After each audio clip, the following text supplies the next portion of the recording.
వికారాబాద్ జిల్లాలో త్రుటిలో పెను ప్రమాదం తప్పింది.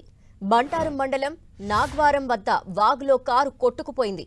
కారులో నుంచి 4 వ్యక్తులు సురక్షితంగా బయటపడ్డారు. చూస్తుండగానే వాగులో కారు కొట్టుకుపోయింది. వికారాబాద్ జిల్లా వ్యాప్తంగా జోరుగా వర్షాలు కురుస్తున్నాయి.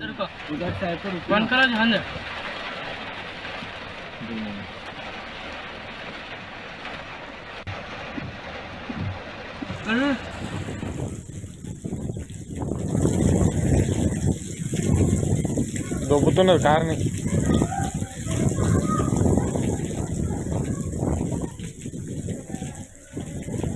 వాగులో చిక్కుకున్న కారులో నుంచి 4 వ్యక్తులు సేఫ్ గా బయటకు వచ్చినట్టు తెలుస్తోంది. దీనిపై డీటెయిల్స్ మా ప్రతినిధి కిరణ్ అడిగి తెలుసుకుందాం. కిరణ్, వికారాబాద్ జిల్లాలో గడిచిన కొద్ది రోజుల నుంచి కూడా భారీ వర్షాలు పడుతున్నాయి. ఈ నేపథ్యంలో చుట్టుపక్కల ప్రాంతాల్లో కూడా వాగులు వంకలు పొంగిపోతున్న పరిస్థితి కనిపిస్తుంది. ఈ నేపథ్యంలో ఈరోజు తెల్లవారుజామున బాటారం మండలం నాగారం వద్ద వాగులో కారు కొట్టుకుపోయింది. ఇక ఆ కారులో ఉన్న 4 కూడా సురక్షితంగా ఓటమైన పరిస్థితి కనిపిస్తుంది. గతంలో కూడా భారీ వర్షాల నేపథ్యంలో వికారాబాద్ జిల్లాలో పలు చోట్ల వాగులు వంకలు పొంగిపోవడంతో కొంత ప్రమాదం చూస్తున్న నేపథ్యం కనిపిస్తుంది. తాజాగా ఇటు వాగులో కొట్టుకుపోయిన కారు స్థానికులు గుర్తించి కూడా రక్షించినట్టుగా మనకే తెలుస్తుంది. కారులో ప్రయాణిస్తున్న 4 కూడా సురక్షితంగా బయటపడదొస్తుంది. ఎవరు ప్రాణాపాయాలు కాకుండా కూడా అందరూ సురక్షితంగా బయటపడినట్టుగా మనకైతే సమాచారం ఉంది. ఇక గడిచిన కొద్ది రోజులుగా ఇటు పలు జిల్లాల్లో భారీ వర్షాలు పడుతున్నాయి. దీంతో ఆ చుట్టుపక్కల సంబంధించిన వాగులు వంకలు కూడా పొర్లి పొంగుతున్న పరిస్థితి కనిపిస్తుంది. కాబట్టి మరొక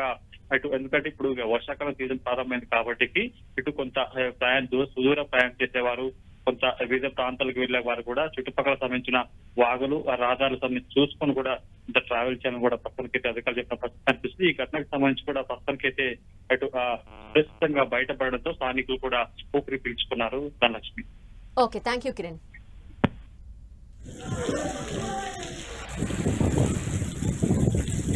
Apa?